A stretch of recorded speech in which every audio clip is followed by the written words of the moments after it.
मैं doctor BD. Rawat, associate professor Sanskrit, SRP government PG college Bandikui.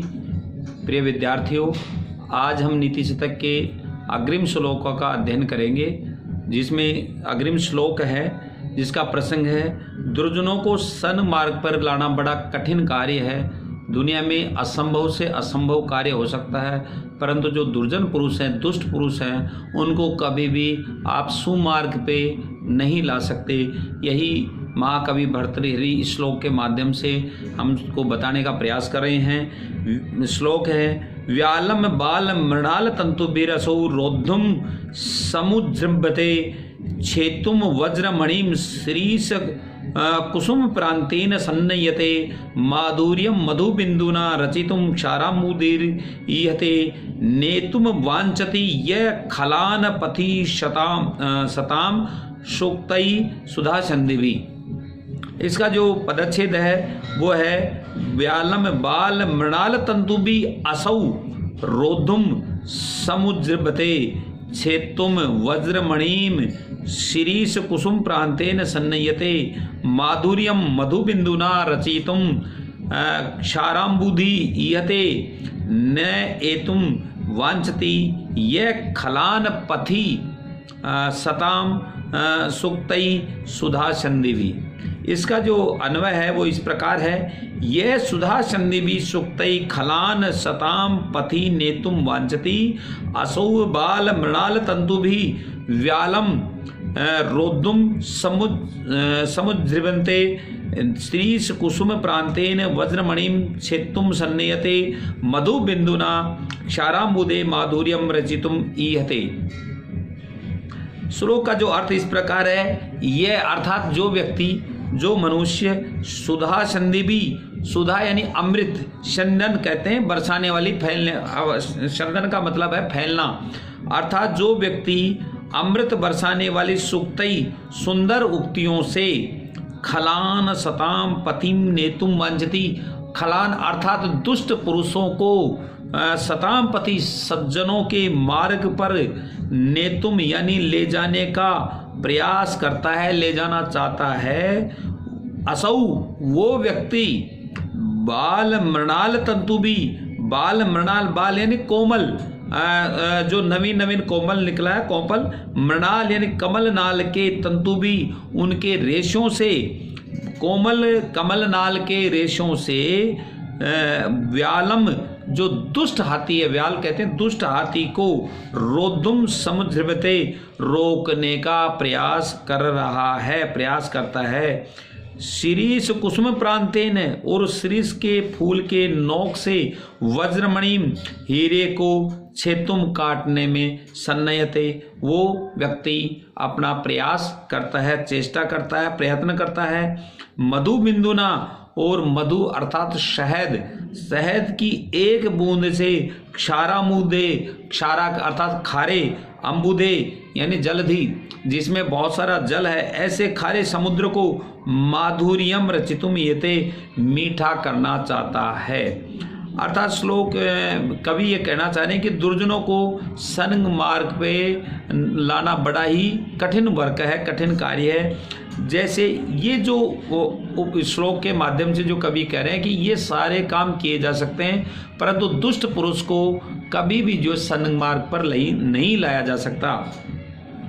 व्यक्ति, महाकवि भर्तृहरि कह रहे हैं कि यह यानी जो व्यक्ति सुधा संदिवी, अमृत बरसाने वाली अर्थात अच्छी अच्छी सूक्तियों के माध्यम से दुष्ट पुरुषों को खलान सताम पतिम नेतुम वांछति, खल अर्थात दुष्ट पुरुषों को सन्मार्ग पर लाने का प्रयास करता है, ले जाना चाहता है, वो व्यक्ति वैसा ही प्रयास करता है जैसे कि बाल मृणाल तंतुबी कोमल नाल के, कोमल कमल नाल के रेशों से व्यालम रोद्धुम समझते उस मतवाले या दुष्ट हाथी को रोकने का प्रयास करता है। अर्थात उस कमल नाल के अग्रभाग से कभी भी हाथी को नहीं रोका जा सकता, वैसे ही दुष्ट व्यक्ति को कभी भी सन्मार्ग पर नहीं लाया जा सकता। कितने ही सुधा संधि भी उसके सामने कर लीजिए, चाहे कितने ही अमृत बरसाने वाली बात कह लीजिए, वो कभी भी अपने दुष्ट मार्ग को छोड़ करके सन्मार्ग पर कभी नहीं आएगा। इसलिए ये कहा है कि जो है आगे और कहा है, एक आगे उदाहरण और दिया है कि शिरीष कुसुम प्रांतेन, और शिरीष के फूल की नोक के प्रांतेन, नोक के अग्रभाग से वज्रमणि छित्तुम सन्नेते, वज्रमणि जो मणि किसी नुकीले हथियार से भी नहीं कट सकती, ऐसे उस शिरीष के फूलों के अग्रभाग से काटने का प्रयास वो कर रहा है जो व्यक्ति दुष्ट पुरुष को सन्मार्ग पर लाने का प्रयास कर रहा है। मधु बिंदुना क्षारामुदे माधुर्यम ईयते, और एक मधु की बिंदु से, एक शहद की बिंदु से जो कि अत्यंत खारा समुद्र है उसको मीठा करने का प्रयास कर रहा है। अर्थात ये प्रयास जो दुष्ट पुरुष को सन्मार्ग के प्रयास करना, सन्मार्ग पर लाने का प्रयास करना बड़ा ही कठिन कार्य है। आगे जो कहा है इस श्लोक में जो है शार्दूल विक्रीडित छंद है और उसका लक्षण है सूर्यास्वैर यदि में सजोष ततगा सगुरव शार्दूल विक्रीडितम। ये जो इसमें उदाहरण है, निदर्शना इसमें अलंकार है। महाकवि भर्तृहरि अब आगे कहते हैं कि मूर्खों के लिए मौन ही श्रेष्ठकर है। मूर्ख व्यक्ति अगर कहीं सभा में बैठे हैं, अगर उनको उसका जो है प्रसंग समझ में नहीं आता या जो वो चीज़ समझ में नहीं आ रही है तो उनको वहाँ पे नहीं बोलना चाहिए। मौन ही उनका सबसे अच्छा आभूषण है, सबसे अच्छा जो है वस्तु है, सबसे अच्छी। उसका जो श्लोक के माध्यम से बता रहे हैं, स्वायत्तम एकांतम गुणम विधात्रा विनिर्मितम छादनम अज्ञताया विशेषतः है सर्वविदाम समाजे विभूषण मौनम अपंडितानाम। अर्थात महाकवि कह रहे हैं, भर्तृहरि कह रहे हैं, इसका जो पदच्छेद है वो है स्वायत्तम एकांत गुणम विधात्रा विनिर्मितम छादनम अज्ञताया विशेषतः सर्वविदाम समाजे विभूषणम मौनम अपंडितानाम।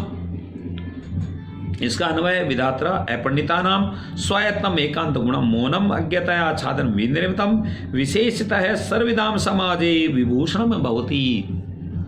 देखिए ये कह रहे हैं कि विधात्रा जिसने विधात्रा अर्थात विधाता तृतीया का एक वचन ब्रह्मा के द्वारा, भगवान ब्रह्मा के द्वारा अपंडितानाम न पंडितानाम इति, अपंडितानाम नए तत्पुरुष समास है इसमें, जिसमें नहीं की ध्वनि निकलती हो उसमें हमेशा नए तत्पुरुष समास होता है।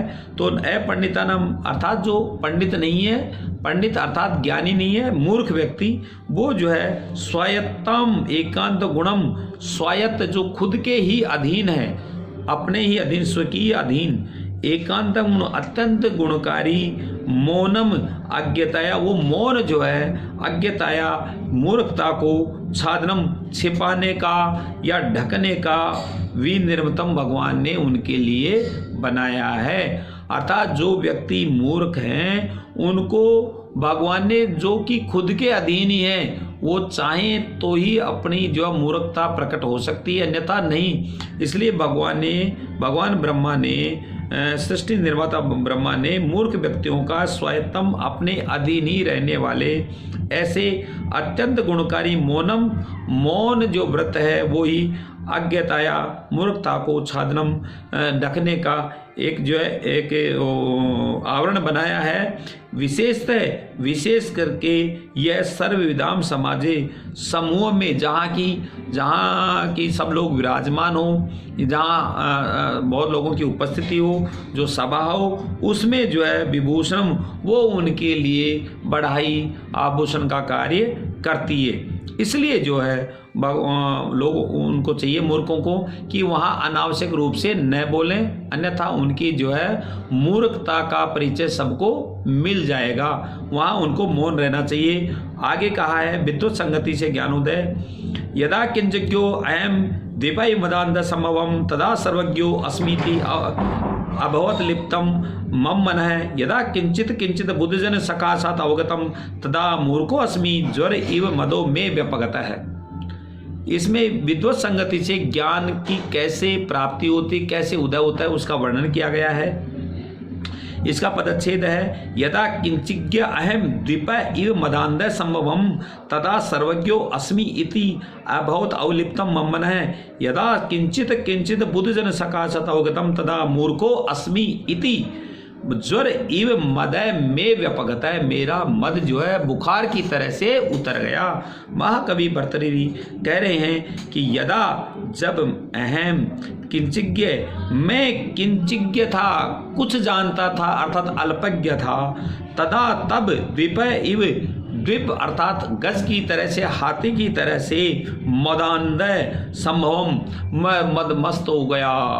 जब मुझे थोड़ा ज्ञान था, मैं अल्प ज्ञानी था, तब मैं हाथी की तरह जो मदान्ध हो गया। सर्वज्ञ अस्मि, और मैं ये अपने आप को समझने लगा कि मैं ही सब कुछ जानता हूँ। ज्ञ धातु संस्कृत में जानने के अर्थ में आती है। सर्वज्ञ ज्ञ, जानाति थी ज्ञ, इस प्रकार इसका संधि विच्छेद है। तो मैं ही सब कुछ जानता हूँ ऐसा मैं सोचने लगा। इति, इस प्रकार मम मनय, ये मेरा मन जो है अवलितम, घमंड से चूर हो गया, गर्व से युक्त हो गया। यदा, परंतु जब बुद्धजन सकाशात, बुद्धजन अर्थात विद्वान लोगों के संपर्क में मैं आया, तो किंचित किंचित, कुछ कुछ, अवगतम, सीखा उनसे, मैंने उनसे कई चीजें सीखी। तदा, तब जो है मूर्खो स्मृति, मैं मूर्ख हूँ। इति, इस प्रकार जो है मे मदय, मेरा जो घमंड था, वो मेरा जो गर्व था, वो ज्वर इव व्यपगत है, ज्वर की तरह अर्थात बुखार की तरह उतर गया। अर्थात जब व्यक्ति में बुखार आता है तो जैसे टैबलेट लेकर के उतर जाता है, वैसे ही मैं बुद्धजन यानी विद्वानों के संपर्क रूपी टैबलेट से मेरा वो सारा घमंड दूर हो गया। ये कह रहा है कि जब मैं कुछ थोड़ा ज्ञानी था तब मुझे बहुत घमंड था, एक हाथी की तरह, परंतु जैसे, और मैं इससे अपने आप को बहुत गर्व महसूस करता था कि मैं बहुत बड़ा ज्ञानी हूँ, परंतु जैसे जैसे मैं विद्वान लोगों के, बुद्धजन लोगों के संपर्क में आया, तब मेरा ये जो सारा जो घमंड है वो जो ज्वर की तरह उतर गया। धन्यवाद।